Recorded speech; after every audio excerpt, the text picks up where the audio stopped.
Hola a todos, yo soy Will, tu profesor financiero de confianza. El día de hoy nos vamos a centrar en las ganancias en bolsa que tienen una mayor carga fiscal, es decir, los dividendos. Este es un tema bastante interesante a mi parecer, pero también bastante complejo, por lo que voy a tratar de explicártelo de la forma menos técnica posible. ¿Quieres que te cuente cómo es el cálculo de impuestos en dividendos, algunas estrategias para reducirlos y cómo dar de alta tu nuevo régimen fiscal? Pues ya sabes, no te pierdas este video, ¡comenzamos!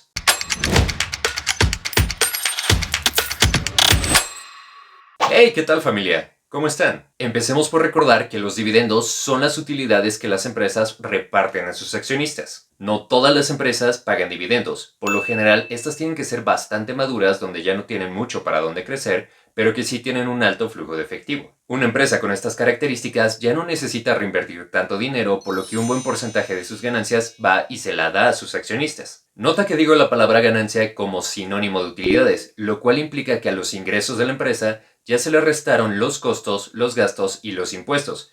Esto va a ser importante más adelante. La información que estaré mencionando a lo largo del video aplica para un dividendo que sea pagado ya sea por una acción o por un ETF que tú tengas. Recuerda que los ETFs son un conjunto de acciones, por lo que si alguna de ellas llega a pagar un dividendo, también te va a llegar a ti como dueño del ETF. Sin embargo, todo lo que te voy a contar es para dividendos de empresas nacionales, es decir, que estén físicamente en México, ya sea que sean de creación extranjera o que su matriz esté en otro país. En palabras más simples, si la empresa que te paga el dividendo está en México, entonces se le van a aplicar estas leyes. De lo contrario, se requiere un tratamiento fiscal diferente que es para dividendos extranjeros, lo cual vamos a ver en otro video. Hablando ya específicamente sobre el tema fiscal con los dividendos, hay que ser bastante sinceros.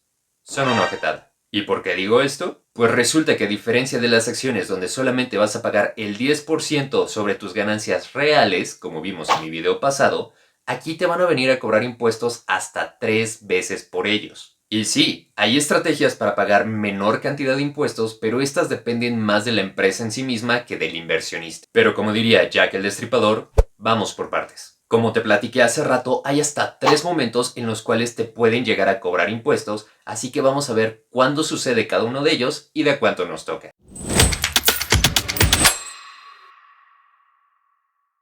En el artículo 10 de la ley del ISR se menciona que la empresa que paga el dividendo está obligada a hacerte una retención, la cual es el resultado de multiplicar el dividendo por un factor de 1.4286 y el resultado aplicarle la tasa del artículo 9 de la ley del ISR, que es del 30%. Para que dimensiones el efecto de lo que te estoy diciendo, vamos a ir haciendo un ejemplo para que veas el impacto de cada impuesto. Supongamos que tenemos una acción que vale 1,000 pesos y te va a pagar un dividendo del 10%, o sea, 100 pesos. Aplicamos el factor que nos indica el artículo 10, que es multiplicar 100 por 1.4286, y nos da una base de ISR de 142 pesos con 86 centavos. A esta base le aplicamos la tasa del 30% de ISR y nos queda que nos van a retener un impuesto de 42 pesos con 86 centavos, por lo que nos van a pagar realmente 57 pesos con 14 centavos. Nota que tan solo del primer impuesto ya te están cobrando un 42.86%, que es muchísimo, y espérate porque empeora.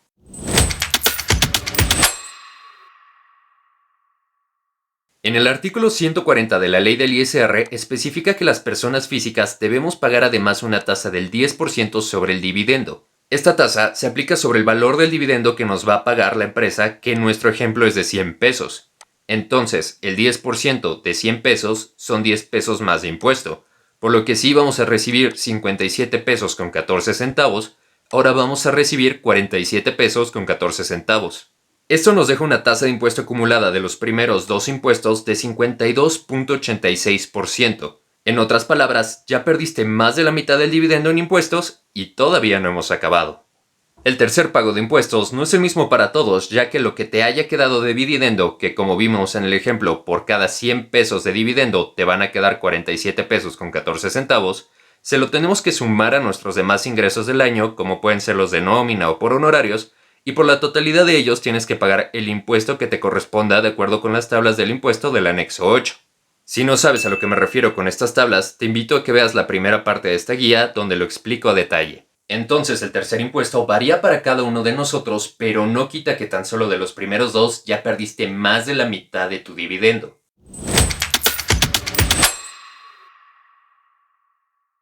Ahora que ya me crees que el pago de impuestos por dividendos es una grosería, Vamos a ver cómo podemos suavizar el trancazo. Tristemente, puede que no todas nos apliquen o que dependan de nosotros, pero aún así vale la pena conocerlas por si se llega a dar el caso. Las personas físicas tenemos diferentes tipos de impuestos sobre nuestras utilidades. Sin embargo, las empresas pagan fijo el 30% de ellas. ¿Te acuerdas que al inicio del video te dije que las ganancias son el resultado de restar los costos, gastos e impuestos a los ingresos de la empresa?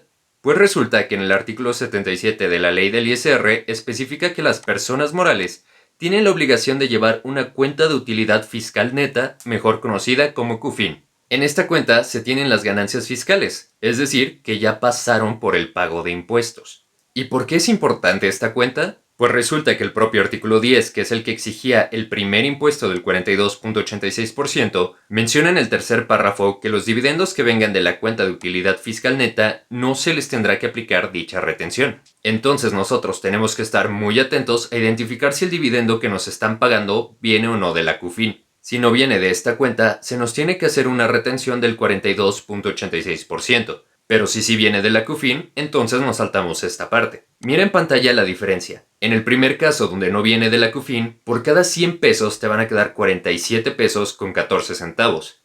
Mientras que por cada 100 pesos que vengan de la CUFIN, nos van a quedar 90 pesos. Pequeña, gran diferencia. Como inversionista, debes estar atento porque a veces las empresas van a ofrecer dividendos que parezcan muy jugosos, pero si no vienen de la CUFIN, van a terminar siendo muy poco comparativamente contra uno que sí lo sea. Para que tengas el dato en la cabeza y como podrás ver en pantalla, a ti como inversionista tendrían que ofrecerte un dividendo no CUFIN 90% mayor que un no CUFIN para que al final valgan más o menos lo mismo. En otras palabras, requieres casi el doble de dividendo para volverlos equiparables, así que no te vayas por las apariencias. Sin embargo, hay un pequeño detalle. Todo esto que te acabo de explicar es para empresas privadas. ¿Qué pasa con las empresas públicas que cotizan en la bolsa? Pues el proceso es básicamente el mismo, pero hay un pequeño tecnicismo. Las casas de bolsa te tienen que emitir una constancia fiscal por las retenciones que te hayan hecho, ya sea del 52.86% o del 10% dependiendo del dividendo. En esta constancia es donde puedes revisar desde qué cuenta, CUFIN o no CUFIN, te están pagando el dividendo. Hasta aquí pareciera que nuestros impuestos dependen si el dividendo viene o no de la CUFIN, pudiendo ir desde el 10% hasta el 52.86%. Sin embargo, aún hay algunas estrategias que nos pueden ayudar a reducir todavía más la carga fiscal.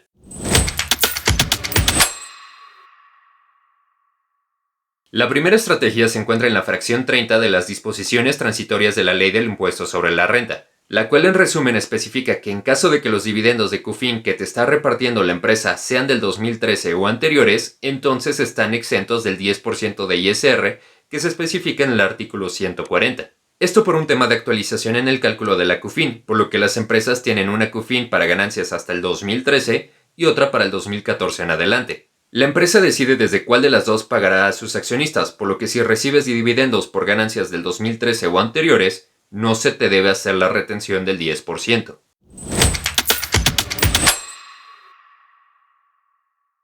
La segunda estrategia es un poco más compleja ya que afecta al primer impuesto del 42.86% que se paga en caso de que el dividendo no provenga de la CUFIN.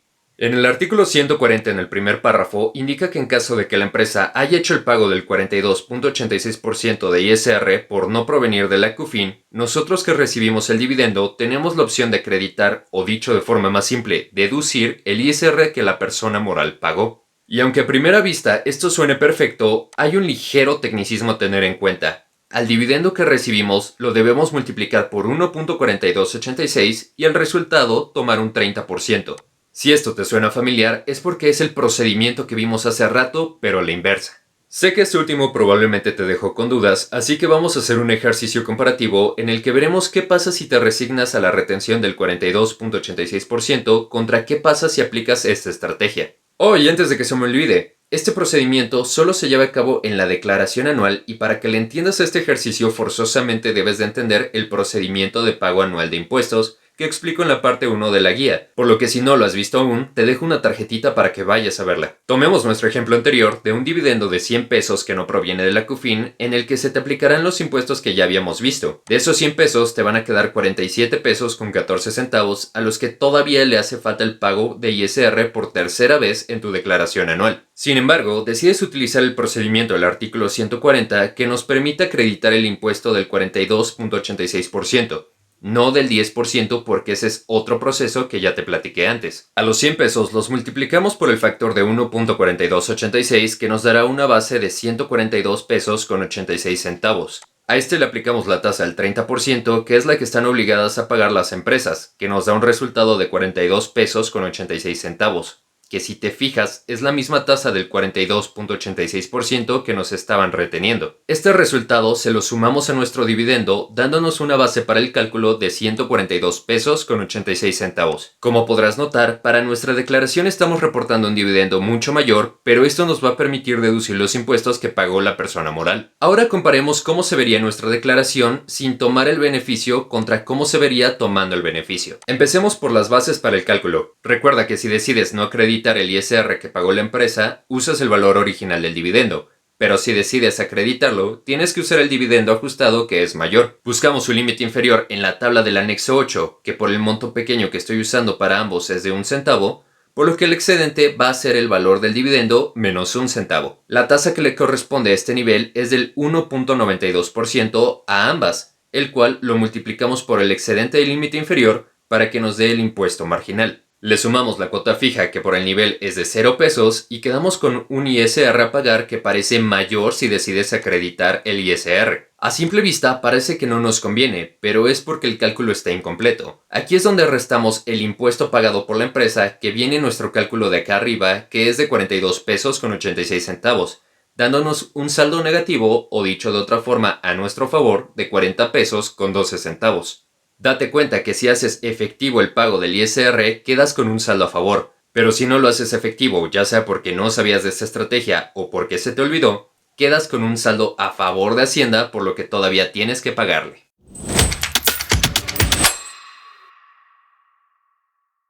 Ahora hablemos sobre qué tipo de régimen fiscal necesitaremos para este tipo de inversiones. Para declarar ante el SAT tus ingresos por dividendos nacionales hay un régimen específico llamado por dividendos. Para este proceso es necesario que tengas acceso a tu cuenta del SAT, ya sea mediante correo electrónico o mediante tu e-firma. Lo primero que haremos será entrar a la página del SAT. En el menú superior seleccionamos Trámites del RFC y luego damos clic en la última opción que dice Ver más. En la página que se abre vamos a desplegar el menú Actualización en el RFC y vamos a dar clic en la opción Presente el aviso de actualización de actividades económicas y obligaciones. Aquí se nos presentará las instrucciones del proceso. Vamos a ir al final de la página y haremos clic en Iniciar. Tras ingresar con tu RFC y contraseña, vamos a ver una página donde aparecerá la fecha en que vamos a realizar el trámite. Le damos clic a continuar. Cabe mencionar que en la parte de arriba de la pantalla aparece un espacio donde solicita un RFC y dice Datos del representante legal. Esto no se llena a menos que alguien más esté haciendo el proceso por ti. Por ejemplo, si le pagas a un contador por hacerlo. Se nos va a desplegar una página donde viene un listado de actividades económicas. Aquí vas a seleccionar esta que dice dividendos. Igual si tienes algún otro tipo de ingresos, es importante que lo selecciones aquí, ya que de no hacerlo se dará de baja y solo te quedarás con la actividad que hayas seleccionado. Por ejemplo, si eres asalariado como yo, tendrías que seleccionar la opción de Eres asalariado. Y además, en mi caso, recibo ingresos por intereses por mis inversiones en renta fija. Luego tendremos que especificar el porcentaje de nuestros ingresos anuales que vendrán de cada actividad económica. No tiene que ser un porcentaje exacto, sino un mero aproximado. En mi caso, por ejemplo, a todas las actividades que no sean salario les asigno un 5% y el resto se lo dejo a salarios porque es de donde percibo de momento la mayor cantidad de mis ingresos. Luego de revisar que tu información sea correcta, da clic en Guardar datos del cuestionario. Luego bajamos la página y damos clic en confirmar. Nos mostrará el acuse de inscripción, el cual debemos guardar porque es nuestro respaldo de que dimos de alta nuestra obligación en tiempo y forma. Yo sé que probablemente te confundiste con tanto cálculo y tanta ley, pero te juro que traté de hacerlo de la forma más amigable posible. La verdad es que en ese sentido las leyes son bastante engorrosas y hasta pareciera que tienen el objetivo de que les entiendas lo menos posible para que puedas reducir lo menos posible tus impuestos. Sin embargo, te pido que lo repitas cuantas veces sea necesario para que lo entiendas y por favor si llegas a tener dudas, déjamelos en los comentarios que yo con todo gusto las voy a solucionar. Pues bien, hasta aquí el video de hoy. Si te ha gustado, dale like y compártelo con toda tu familia y amigos para que cada vez más gente sepa sobre finanzas e inversiones y por favor no te olvides de suscribirte a este que es tu canal, mi canal, nuestro canal. Puedes seguirme en mi Insta personal si es que quieres tener una relación más cercana conmigo y por favor activa la campanita para que te llegue una notificación cada que yo suba un nuevo video. Polvitos de estabilidad financiera y nos estaremos viendo la próxima semana. Adiós.